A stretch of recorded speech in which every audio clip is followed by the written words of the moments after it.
Hi, I'm Paul Friedman. I founded the Marriage Foundation. And the comment we're dealing with is, I feel like my husband and I have become roommates. Wow. Wow, because I have seen this many times. Over 20 years ago, I was a divorce mediator. And so sometimes I would hear stories. People wanted to talk about what happened to their marriage. And it seems like this was a step on the way to divorce. I'm being very honest with you because there's a lot you can do about this. What happens? You're so excited about getting married. You're planning for the wedding. You have a great honeymoon. You have a great life in the beginning.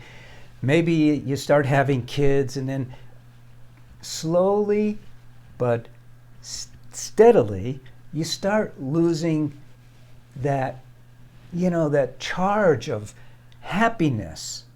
You got married in order to be happier, and now that happiness is dissipating.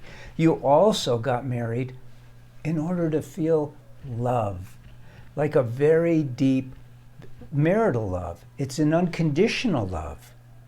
You felt it at your wedding when you exchanged vows. You've felt it at other times. And now you just feel like roommates. What happens? I'm going to tell you this is not your fault. Let's start with that. It's not your husband's fault.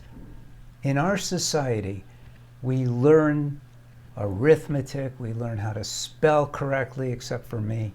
We learn many things that we find to not be all that helpful in life later on. And the things that are really important for us, for some reason, it's overlooked in our education. We don't learn much about balancing a checkbook, about negotiating with people, about good communication. We don't learn those things. But the worst thing that we don't learn about is the thing that most of us do, which is get married. There are no good, valuable, useful courses on marriage. Even when you take premarital education, it's lacking. And there's a reason for that. But I'm not going to go there. I'm going to talk about your problem right now, because what I realized as a divorce mediator is that this was a step. Starting to feel like roommates is a step towards losing your marriage altogether. Because if you're just roommates and you have a problem, it could destroy your whole marriage. If you're just roommates, your husband may decide, hey, I need a little action. I need to get that spirit back. And what about you?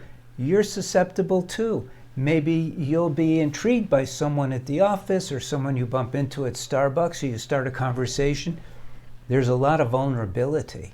There really is. You may say, oh, no, I would never do that. But some of the most wonderful people, very moral, fall into this trap.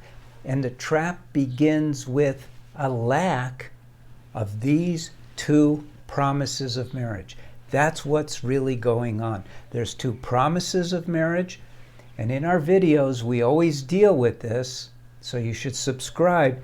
The promises are, number one, that you'll be happier every single day of your lives. And this, we have books and we have courses, and this is stressed in the courses that you're there to be happy and you have a lot of control over that. The other promise is to experience that unconditional love. That is so important to have that. As human beings, if you ever took a psych course, you learned about Maslow's hierarchy of needs. Total BS. Total BS. I mean, it doesn't even work on a biological level. The right hierarchy of needs is based on the fact that we're human beings. The number one thing that we need, and they've done studies on this, is love. Now, the studies that they've done have shown, we need to be touched, we need to be hugged, but it boils down to love. We need love. Roommates, that's not what's happening here. Now, what do you do about that? Well, wait, let's not just do something about that. Let's also do something about the happiness. As human beings, we have this ability. You know, cats, they're happy, they start to purr. We kind of purr too. And their happiness is really thin. It's based on a warm spot. They just ate. They're comfy. They're going to go to sleep. They purr themselves to sleep. As human beings, we need a lot more. We need that connection. We need that love. But you have the ability. All the tools are at your disposal to make these two things happen.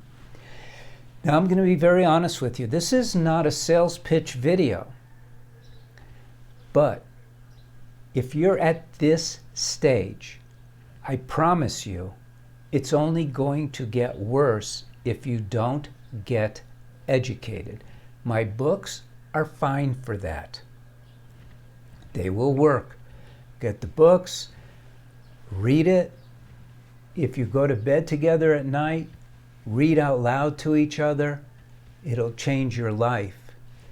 If your marriage is a little bit worse than you're just roommates, the courses that we have at the Marriage Foundation, and you should go to our website, themarriagefoundation.org. In fact, you could listen to our podcast too, not just these videos, and you could find that there. We have these courses that will just take your marriage to such a high level, but it takes work. You could take it individually. You don't even have to tell your husband about it. There's a course for men too. He could take it individually. But you know, marriage, we all do it. We should get from it why we got married. Isn't that just common sense? I had a friend years back. I used to meet with him at Starbucks. I used to call him Joe the Baptist. He had the largest Baptist church in our area. I'm not a Baptist, by the way. In fact, I'm Jewish. But that doesn't even matter. The point is that he would say to me, Paul, I love your stuff. It's commonsensical. I love Joe, this great guy. Take advantage of us being here. We're here for you. I got into this because I discovered that marriages, it's not like they can just be saved. They could be turned into these amazing relationships where you're floating, where every day is so exciting and so filled with love and happiness. I'm Paul Friedman. I founded the Marriage Foundation. Visit me again. Like this video. Leave a comment if you'd like. I love compliments. And take good care.